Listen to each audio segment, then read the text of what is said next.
High in the northern mountains, where the wind never stopped and snow clung to the pines all year, stood the great stone fortress of the Nightfall Pack.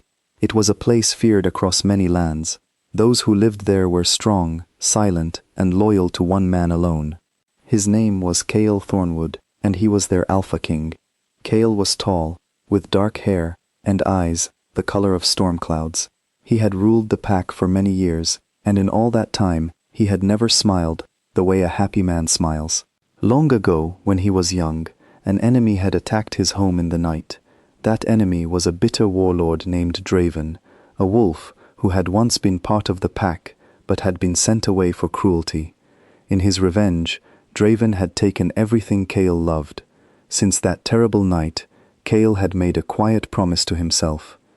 He would never let anyone close to his heart again, because love, he believed, was a weakness his enemies could use against him.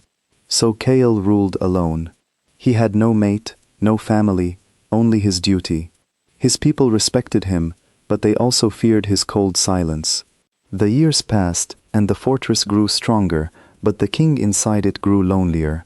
One winter, a gathering was held. Leaders from many small packs came to the fortress to speak of peace and trade. Cale sat on his stone chair, listening with half his attention, when suddenly a scent reached him that he had never known before. It was soft and warm, like fresh rain on spring flowers. His heart, which had been quiet for so long, began to beat fast. He rose from his seat and followed the scent through the crowd. There, standing near the tall windows, was a young woman. She had gentle brown eyes and a calm, kind face. She wore the simple clothes of a healer, and in her hands she held a small bag of herbs.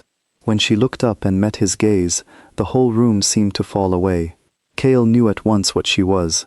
She was his fated mate, the one person in all the world meant to stand beside him.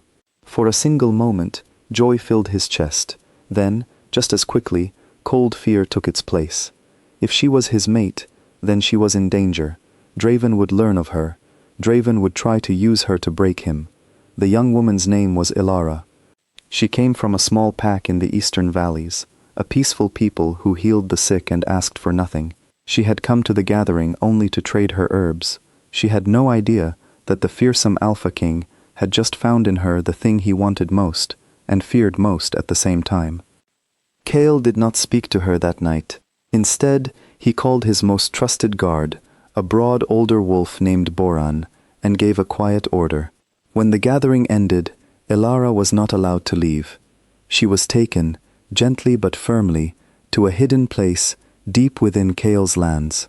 It was a small stone house beside a frozen lake, surrounded by ancient trees and protected by powerful old wards that hid it from unfriendly eyes. Inside, it was warm and comfortable. There were soft blankets, shelves of books, a fire that never went out, and food brought fresh each day. It was, in every way, a beautiful home. But it was also a cage. Ilara did not understand. She had done nothing wrong. She had broken no law. Yet here she was, kept far from her family, unable to leave, watched over by silent guards who would not answer her questions. She spent her first days pacing the small rooms, her heart heavy with worry and confusion. On the fourth day, Cale came to see her. She turned to face him with fire in her eyes. "Why am I here?" she demanded. "What have I done? My family will be searching for me. You have no right to keep me." Cale stood in the doorway, tall and still. He had faced armies without fear, but this small woman's anger made him feel strangely helpless. "You are here," he said slowly, "because you are safe here. That is all you need to know." "Safe from what?" she asked, but he would not answer. He simply turned and left, closing the heavy door behind him. This became their pattern. Each day, Cale would come. Each day, Ilara would ask her questions, and each day, he would give her only silence or half words. Yet something strange began to happen. Even in their arguments, neither of them wanted the visits to end. Ilara began to notice small things about the king. She saw how tired he looked, how heavy his shoulders seemed, as if he carried the weight of the whole world. She saw that when he thought she was not looking, his hard face softened with something that looked like sorrow. Cale, in turn, began to notice things about her. He saw how she cared for a wounded bird that had flown against the window, feeding it and keeping it warm until it could fly again. He saw how she spoke to the guards with kindness, even though they kept her prisoner. He saw a goodness in her that the cruel world had not managed to spoil. Slowly, the arguments turned into conversations. One evening, Elara asked him to sit by the fire, and to her surprise, he did. They talked for hours about small, simple things. He learned that she had lost her mother young and had learned healing to help others avoid such pain. She learned that he loved the mountains, that he had once wanted to be a mapmaker before duty claimed his life. "You do not seem like the cruel king people speak of," she said softly one night. Kale looked into the fire for a long moment. "Perhaps I became him because I had to," he answered. "The world took everything from me once. I decided it would never do so again." Elara studied his face. "Is that why I am here?" she asked gently. "Am I something the world might take from you?" He did not answer, but the pain that crossed his eyes told her the truth. For the first time, she understood. This man was not keeping her out of cruelty. He was keeping her out of fear. Somehow, though it made no sense to her yet, he believed that hiding her away was the only way to protect her. The days grew warmer as winter loosened its grip, and with each visit, the wall around Kale's heart cracked a little more. He began to bring her gifts, a rare book, a flower found on the mountain path, a warm cloak for the cold nights. He began to smile, just slightly, when she laughed, and Elara found that she no longer counted the days as a prisoner counts them. She counted them by his visits. One evening, he finally told her the whole truth. He spoke of Draven, of the night that had destroyed his family, of the promise he had made never to love again.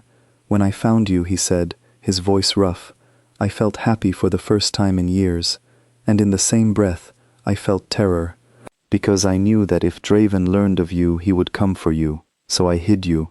I told myself it was to keep you safe." Elara reached out and took his hand. "You cannot lock love in a cage," she said quietly. "A bird kept from the sky is safe, but it is not truly living, and neither are you." Kale looked at her, and something in him began to change. For the first time, he wondered if his fear had led him down the wrong path. But that very night, as they sat together in the firelight, a horn sounded far off in the dark. Boran burst through the door, his face pale.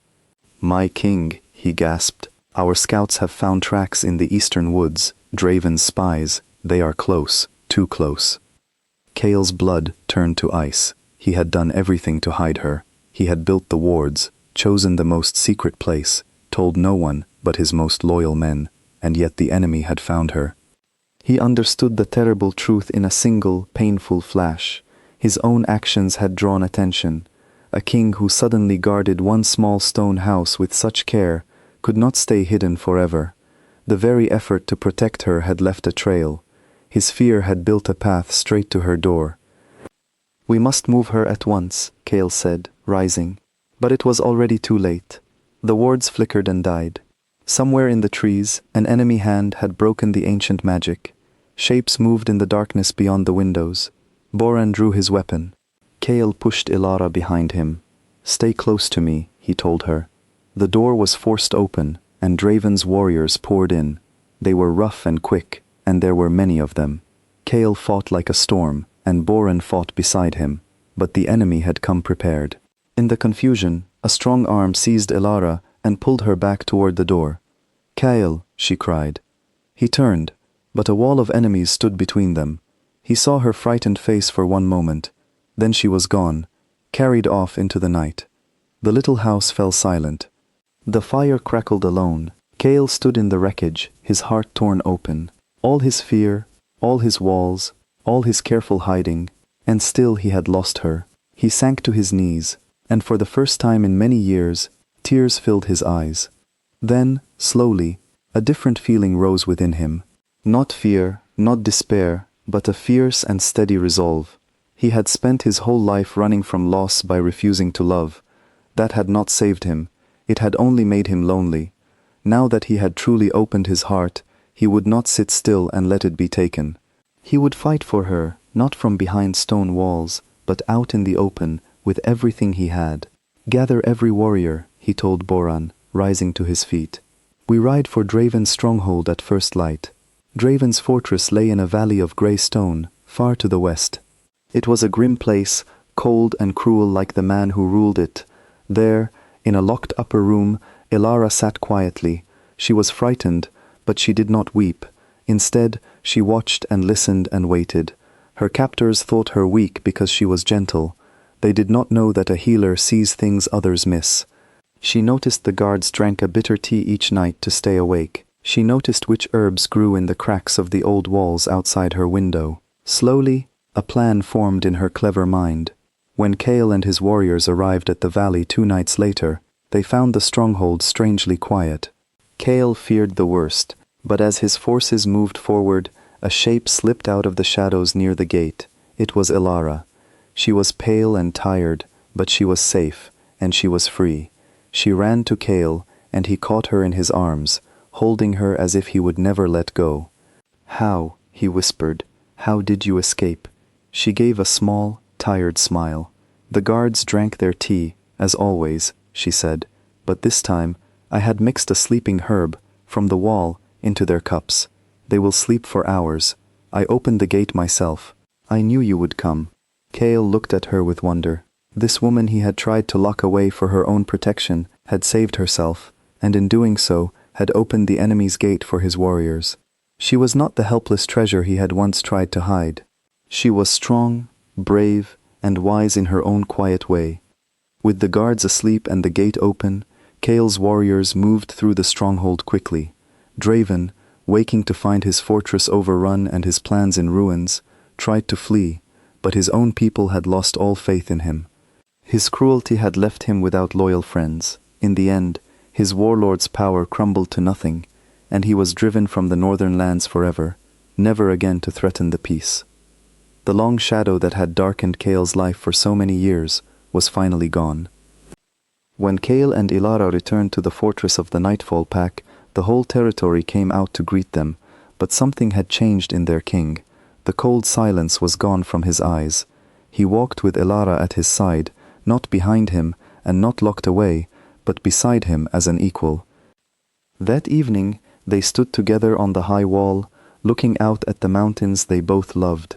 Kale turned to her, and this time there was no fear in his face, only honesty. "I was wrong," he said. "I thought I could keep you safe by keeping you apart from the world and from me. I built you a cage and called it protection, but you were never mine to lock away. You saved yourself. You saved us all." Elara smiled up at him. "Fear made you build walls," she said. "But love does not need walls. Love needs trust." "Then let me offer you not walls, but a choice," Kale said. He took her hands in his. "Stay with me, not as a prisoner, not as a treasure to be hidden, but as my partner, my equal, my queen. Rule beside me. Live freely at my side, but only if it is what your own heart wishes." Elara's eyes shone with happiness. She had come to this land as a simple healer trading herbs, and now she stood on the high wall of a great fortress, offered the hand of a king who had learned at last how to love. But it was not the crown that made her heart glad. It was the man before her who had finally opened his heart and let her truly in. "Yes," she said softly, "I will stay, not because you kept me here, but because I choose to." And so the Alpha King who had once locked his mate away learned the greatest lesson of his life. A heart held by force will always long to be free, but a heart held by love will stay by its own choice. From that day on, Kale and Elara ruled the Nightfall Pack together, strong not because they hid from the world, but because they faced it side by side. The wind still blew cold across the northern mountains, and the snow still clung to the pines, but the great stone fortress was no longer a lonely place. It had become a home, warmed by trust, guarded by love, and open at last to the light.